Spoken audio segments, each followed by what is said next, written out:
Então, boa tarde, pessoal. Tudo bem? Tudo Tranquilo? bem. Então tá bom. Qual é todo seu, manda bala. Só Legal, vamos, obrigado. galera do online, galera que está presencial, vocês estão aí discutindo inteligência artificial? Vem Chega aqui mais, com nós. Chega mais, que agora vocês vão ver que o buraco é mais embaixo. Não é essa modinha que vocês estão aí achando, não. Ô, Danilo Regis, traz essa turma aqui para ver a ética da inteligência artificial. Vem. O Fabrício é bom. Tá cá, ó. Aí, ó, viu como a gente... Você viu? Viu só, quando o cara É o modo, político, assim, né? é o modo feira. É o modo feira, sabe? É, lá, já Isso chegou, aí. chegou mais um. E aí, vamos lá, galera. Ó, tá vindo mais um. Ô, em vez de tomar café, senta aqui. Gasta um tempinho do seu precioso tempo aqui com o nosso palestrante. Vai ter brinde. É brinde. Quem sentar? É isso? Ainda temos vagas, hein? Ó. Vou sentar em uma. Vou também Pra- sentar. Vai lá. Para quem sentar aqui, tem café de graça ali, ó. Vamos lá. O show é seu, pessoal, mestre.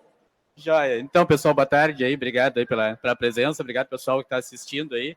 Então, o que eu venho falar aqui hoje, que tudo é um tema bem sensível, né, nos tempos atuais aí tudo, né? A ética envolvida com a inteligência artificial, né? Que bicho é esse, né? Como é que a gente vai fazer isso acontecer e tudo, tantas discussões que a gente já está tendo no mercado aí, né? Então, eu vim trazer um pouco, e eu costumo dizer assim, a primeira coisa, assim, para setar a expectativa, eu não vou responder essa pergunta aqui. Provavelmente eu vou instigar mais perguntas para vocês, que vocês vão sair assim meio zonzos ali, tudo com a diversidade que a gente tem assim de situações envolvidas com esse tema, né? Então, me apresentando um pouco, onde é que está o trocador aqui, gente? Aqui? Aí. Me apresentando um pouco, tá? Eu tenho mais de 30 anos aí na área de TI. Eu sou gerente de produto de TI ali. Hoje trabalho numa conta da Dell pela Meta Sistemas. Sou, assim, costumo dizer que eu sou um curioso incentivador da área de inovação e startups. Eu tenho investimento em algumas startups, tenho participação também em outras ali, tudo. Então, gosto muito do tema também. E sou mestre em sistemas de informação pela URGS, onde eu defendi a tese em cima de inteligência artificial voltada a correio eletrônico. Então, um modelo lá, tudo voltado a correio eletrônico e inteligência artificial por trás disso. Tá? Então, qual é o meu objetivo aqui hoje? É, assim, compartilhar uma experiência que eu tive. Quando eu vi, assim, o tema Community Lounge lá, eu pensei, assim, qual foi a minha experiência, assim, mais interessante de compartilhar, voltada a uma comunidade científica. Então, algum tempo atrás, eu tive contato com essa comunidade científica aqui, Instituto de Engenheiros Eletricistas e Eletrônicos. Daí vocês me perguntam, o que é que esse louco veio falar com esse tema aqui num evento de TI, né? Mas o que acontece, tá? O IEE é uma entidade super reconhecida internacionalmente, ela foi criada nos Estados Unidos, né? E o principal objetivo ali da criação dela, né, foi de estimular temas voltados exatamente a essas duas áreas, né?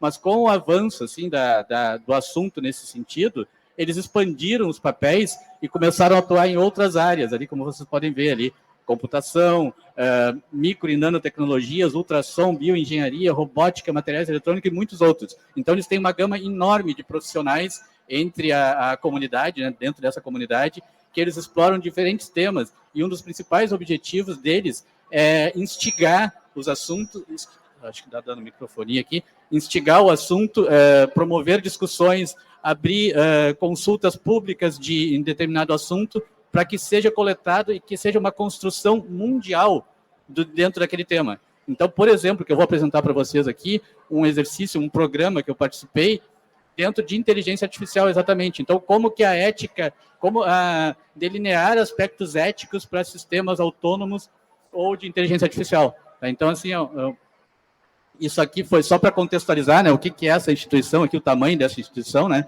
Eles têm mais de 1.200 padrões hoje ao redor do mundo, mais de 5 milhões de artigos técnicos, mais de 39 sociedades técnicas e 7 conselhos, mais de 400 mil membros ao redor do mundo, 340 sessões locais, mais de 2.000 conferências. Tá? Então, é uma comunidade científica muito reconhecida no mercado internacionalmente. Né? E vindo especificamente ao programa que eu participei há uns anos atrás, né? É exatamente esse programa, uma iniciativa global sobre ética em sistemas autônomos e inteligentes. Tá? Então, isso aqui foi o lançamento do programa, né? Foi com essa ideia que eles colocaram, version 1 for Public Discussion. Então, o que era? Era design eticamente alinhado, uma visão para priorizar o bem-estar humano em sistemas autônomos e inteligentes. Ou seja, isso aqui foi feito, a primeira edição desse programa foi feita em 2016, para vocês terem uma ideia. Não se estava falando como a gente está falando hoje, inteligência artificial nesse nível, né? Os caras já estavam lá pensando com a cabeça lá de mais de pesquisadores, de cientistas, já estavam pensando nesse assunto lá atrás, com essa preocupação. Tá? Como é que esse programa foi feito? Tá? Exemplo de questões que foram levantadas dentro daquele programa. Depois eu vou explicar para vocês até como participar de programas semelhantes. Tá? Mas como é que foi feito? Por exemplo, eles instigaram a população, a comunidade que estava participando, eles instigaram com questões tipo essa aqui, ó. Como podemos garantir que a IA não infringe os direitos humanos, o princípio dos direitos humanos, né? Ou como podemos garantir que a IA seja responsável, princípio da responsabilidade? Como podemos garantir que a IA seja transparente? Ou como podemos estender os benefícios e minimizar os riscos de uso indevido da tecnologia?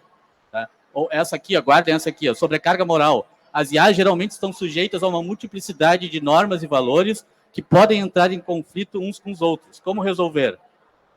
E entre outras, eu coloquei mais uma aqui só para citar. Mas essa especialmente aqui tudo, eu vou colocar para vocês que foi uma dos assuntos que eu tive a oportunidade de contribuir e vou mostrar para vocês como que esse assunto saiu, como o resultado disso saiu na publicação final desse programa. Tá, então, a minha participação, assim, como é que ela foi feita, vocês vão ver depois, se tiverem interesse, entrar no site deles lá, as diversas maneiras de participar desse programa. Uma das maneiras é fazendo a tradução para português de alguns capítulos, algumas questões, então eu participei desse processo também. E uma contribuição também no Request for Inputs, que é exatamente isso, é olhar essas questões, dar a tua opinião, contextualizar, então contribuir para que essa discussão vá adiante, né? Aqui só como que isso aqui é colocado na publicação final, eles publicam lá a lista de todas as pessoas que contribuíram ao redor do mundo, né? Então, são cientistas, são pesquisadores da área, né? Aqui o resultado, antes que me perguntem, aqui não é o Michel Temer, essa foto aqui, tá? É bem parecido, mas não é, tá? Então, isso aqui é a capa do resultado final da publicação que foi feita, está disponibilizada lá na internet para quem quiser ver. E aqui, então, o resultado, tá? Lembra lá, uma das questões que eles colocaram no programa inicial foi exatamente a sobrecarga moral. Como que as IAs geralmente estão sujeitas a uma multiplicidade de normas e valores que podem estar em conflito uns com os outros. Como resolver? Isso aqui foram as recomendações coletadas por toda a comunidade mundial. Só um exemplo, tá? Vocês vão entrar lá no site, olhar a documentação, tem milhares de questões e perguntas lá nesse formato, tá? Por exemplo, para essa aqui, nossa prática recomendada é priorizar os valores que refletem um conjunto compartilhado de valores dos maiores grupos de stakeholders. Aí um exemplo, priorização no caso de um veículo autônomo. Em sua tomada de decisão, precisará refletir a ordem de prioridade dos valores do seu público, mesmo que essa ordem esteja em conflito com a de um projetista individual ou fabricante. Tá? Então, aqui está para que servem essas normas, né? Esse programa, assim, para que serve isso? São normas que o cara lá está desenvolvendo, vamos dizer, a gente aqui, a maioria das pessoas aqui são desenvolvedores, né? Está desenvolvendo um produto com base no uso de inteligência artificial, por exemplo, tu tem que pensar não sobre a tua visão de mundo, sobre o teu aspecto, mas a recomendação aqui é que tu contextualize isso e se coloque no lugar daquela comunidade, daquele usuário que vai usufruir daquele produto. Tipo assim, eu sou espírita e batizado na religião católica. Isso não interessa para mim, eu não vou colocar os meus conceitos espíritas e catolicistas dentro de uma visão para desenvolver um determinado produto. Eu tenho que estar, como é que se fala em português? É agnóstico, né? Eu tenho que estar acima disso, eu tenho que eliminar esses meus vieses, eliminar esses meus padrões e pensar de um ponto de vista de uma coisa mais crua, de uma coisa mais natural e respeitar aquele público que está lá. Então é isso que ele fala aqui. Tá? É isso que é a recomendação de toda essa comunidade, assim que foi feita. Tá? Então, por exemplo, o princípio do bem comum poderia ser usado como uma diretriz para resolver diferenças na ordem de prioridade de diferentes grupos de stakeholders. Também recomendamos que a ordem de prioridade seja considerada. Aqui ele fala também de fornecer uma linha básica de raciocínio e um ponto de referência para um terceiro entender o processo de pensamento dos designers. Então, é documentar aquele princípio, né? Por que o designer está desenvolvendo daquela maneira, por que ele está removendo os preconceitos, removendo a sua visão de cultura né? Que o designer, de repente, pode estar no Brasil, de uma determinada cultura, com seus aspectos próprios daquela cultura, né? E ele tem que desenvolver uma aplicação que vai rodar no Oriente Médio. Então, ele tem que ter aquela cabeça, tudo assim, de que não, eu tenho que remover essa camada aqui, tudo de preconceitos de culturais e agir daquela maneira, né? Então, é mais ou menos isso que foi a recomendação da comunidade científica mundial em termos dessa pergunta, da maneira como ela foi feita. Então, isso aqui é um pequeníssimo exemplo de como é rico esse trabalho, né? Então, como que a gente pode contribuir para que esse trabalho, para a gente contribua de uma maneira assim, como é que eu vou dizer, global, para uma determinada área que está evoluindo cientificamente, né? Nesse caso, a IA. Exemplo, tá? Atualmente estão abertos 74 programas e estudos nos quais quaisquer um de vocês podem participar. Tá? Então, aqui é só entrar no site lá do IEE, iee.org, aí vocês vão achar esses standards aqui, tá? E como participar. Tem lá a opção lá, Get Involved, e aí vai mostrar, assim, como que vocês podem participar. Alguns exemplos, eu trouxe 3 exemplos aqui de programas que estão abertos hoje, tá? Isso aqui eu consultei hoje ali. Adoção de codificação de imagem, áudio e dados em movimento por inteligência artificial. É uma sub-área da inteligência artificial lá. Outro aqui, padrão para interface de agente de LLM, definição de interfaces de linguagem natural, que facilita a comunicação entre aplicativos, agentes e usuários humanos de LLM.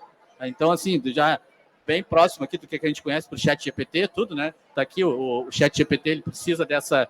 A base dele é o desenvolvimento da linguagem natural, né, de modelos de linguagem natural. Então, o que eles estão fazendo um estudo lá para a definição desse padrão para a interface desses agentes, né? E outra aqui, uma prática recomendada para definir e avaliar riscos, segurança, confiabilidade e responsabilidades da inteligência artificial. Ou seja, tem uma gama enorme de assuntos de trabalhos científicos sendo desenvolvidos ao redor do mundo, que qualquer um pode entrar lá e contribuir. Tá? Então, isso aí, que como eu falei no início de tudo, a minha intenção com esses minutos aqui com vocês não era definir, não era responder aquela pergunta inicial, mas instigar da riqueza de uma comunidade científica como essa, que ela está lá, ela é muito forte mundialmente, tudo, e está aberta para qualquer um que queira participar. Então, instingo vocês aí a participar ali, tudo aí atrás desse tipo de atividade, assim, tudo que eu acho que a colaboração ao redor do mundo é o que faz o mundo girar, né, o que faz a roda girar. Tá bom? Obrigado pelo tempo de vocês aí. Estou aberto aí para perguntas, caso vocês tenham.